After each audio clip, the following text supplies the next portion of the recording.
सत्साई भगत जी एक समस्या का समाधान करना था, पूछना था आप जी से।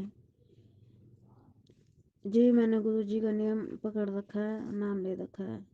तो लड़का हुआ था तो उसकी ससुराल वाले छोचक का ज्यादा जोर दे रहे हैं। मुझे बताओ जी मैं क्या करूं। धन्यवाद जी। सत्साई जी। बंदी छोड़ सतगुरु रामपाल जी महाराज जी की जय हो। सत्साई बहन जी, देखिए बहन, ऐसा है छूचक के विषय में जहाँ तक गुरुदेव ने बताया है, और हकीकत ये है कि जब भगत को प्रथम बार नाम दीक्षा मिलती है तो 4 महीने परमात्मा भगत को इसीलिए देते हैं कि उसने जो भी गलती करनी है वो कर ले। जो भी उसने मर्यादा का खंडन करना है अज्ञानता में या विश्वास ना होने के कारण भक्ति और भगवान पर, वो कर ले। लेकिन एक बार जब उसको सतनाम मिल जाता है तो सतनाम मिलने के बाद में परमात्मा ने भगत को टाइट कर रखा है कि सतनाम मिलने के बाद 1 या 2 बार, लास्ट अधिकतम 1 या 2 बार तो आप मर्यादाओं का खंडन मजबूरी में, अज्ञानता में या कर सकते हैं। लेकिन उसके बाद आपने हर तरीके से तैयार रहना पड़ेगा। यदि बार बार आप मर्यादाओं का खंडन करेंगे तो फिर परमात्मा अपनी तरफ से राहत देना बंद कर देगा। तो बहन, हमने सर्वप्रथम ज्ञान को आधार बना के इन चीज़ों को सोचना है, समझना है।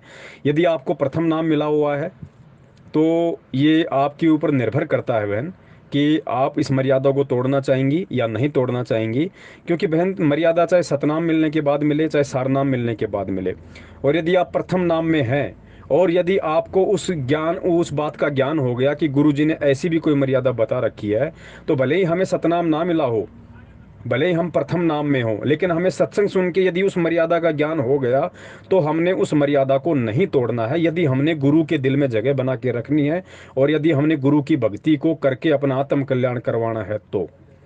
वैसे भात और छुचक का जो नियम है वो सतनाम के बाद लागू होता है, लेकिन ज्ञान यदि आपको पहले हो गया सत्संग सुन के तो फिर हमने वो गलती नहीं करनी है।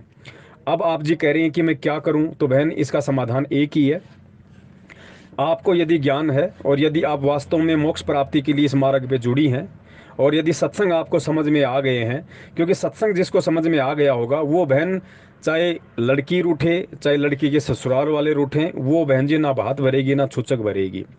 क्योंकि मरीज को यदि ज्ञान हो गया कि तेरे को भाई साहब भयंकर रोग है और डॉक्टर ने तुझे कह दिया कि तुझे अचार नहीं खाना है, और डॉक्टर ने कह दिया कि अचार नहीं खाना, तो बहन वो मरीज जिसको अपनी जान प्यारी होगी, जो अपना जीवन चाहता है, वो बहन अचार नहीं खाएगा। चाहे उसकी बेटी कहे चाहे बेटी के ससुराल वाले कहें, कोई भी कितना दबाव दे, क्योंकि उसको ज्ञान हो गया कि अगर मैंने अचार खा लिया तो डॉक्टर ने बोल रखा है कि तुझे बचाने वाला कोई नहीं।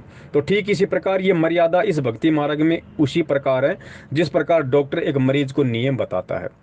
तो ये आपके ज्ञान के ऊपर, आपके विवेक के ऊपर, आपकी समझ के ऊपर ये निर्भर करता है कि आप परमात्मा की मर्यादा को प्रथम समझेंगी या फिर अपनी बेटी के उस भात या छूचक को भरना ज़्यादा मतलब महत्व देते हैं आप। और बचाव का तरीका इसमें यह है बहन कि वैसे भी कोई आपने तो कोई छूचक भरना नहीं है। छूचक भी अगर कोई लेके जाता है तो लेडीज़ तो जाती नहीं है, या तो उसका भाई जाएगा या उसका पिता जाएगा या कोई काका ताऊ जाएगा।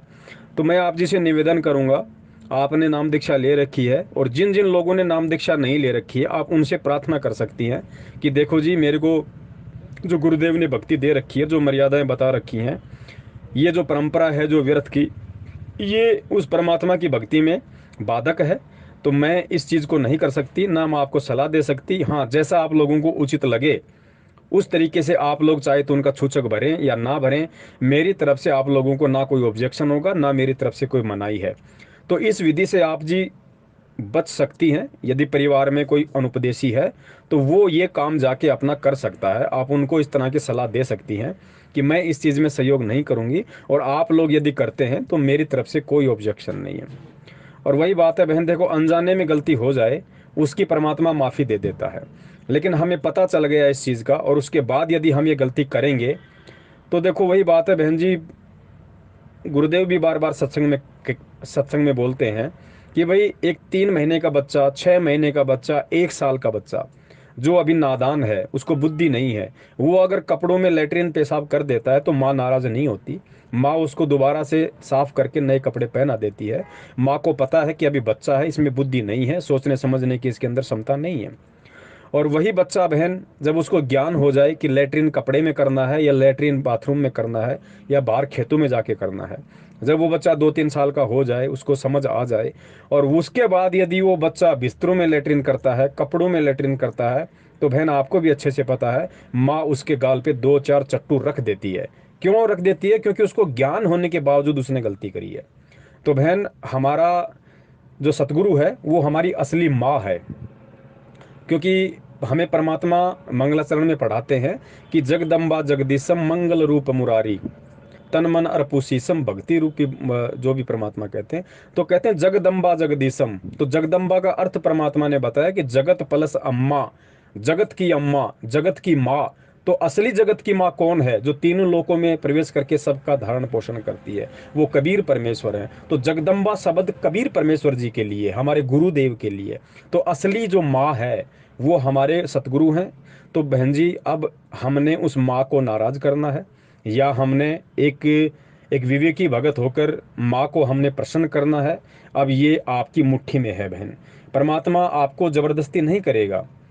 देखो, आज चाहे परीक्षा चल रही हो चाहे ना चल रही हो, आज चाहे भक्ति में हो चाहे आप 10 साल बाद इस भक्ति में हो, परमात्मा आपको कभी नहीं कहेगा कि बेटा तू इसको तोड़, तू इसको रख। परमात्मा ने जो समझाना था वो अपने सत्संगों के माध्यम से और भक्ति मार्ग के नियमों के माध्यम से हम सभी भगत आत्माओं को, अपने बच्चों को उन्होंने अवगत करवा दिया है कि कौन सी चीज़ तुम्हारे लिए फ़ायदेमंद है और कौन सी चीज़ तुम्हारे लिए नुकसानदेह है।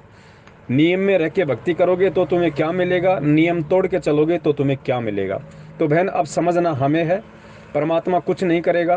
परमात्मा ने अपना विधान बता दिया, संविधान बता दिया। माता ने, पिता ने बच्चे को बता दिया कि बेटा ये सांप है, इसके पास जाओगे तो ये काट सकता है, काटेगा तो इसमें जहर है, तू मर भी सकता है। और फिर भी यदि हम जाके ज़बरदस्ती सांप की पूंछ पकड़ें, उसका मुंह पकड़ें, तो भाई अगर वो काटेगा तो उसमें माँ बाप का फिर कोई दोष नहीं है। तो बहन, ये फिलहाल आपके बुद्धि विवेक पे है।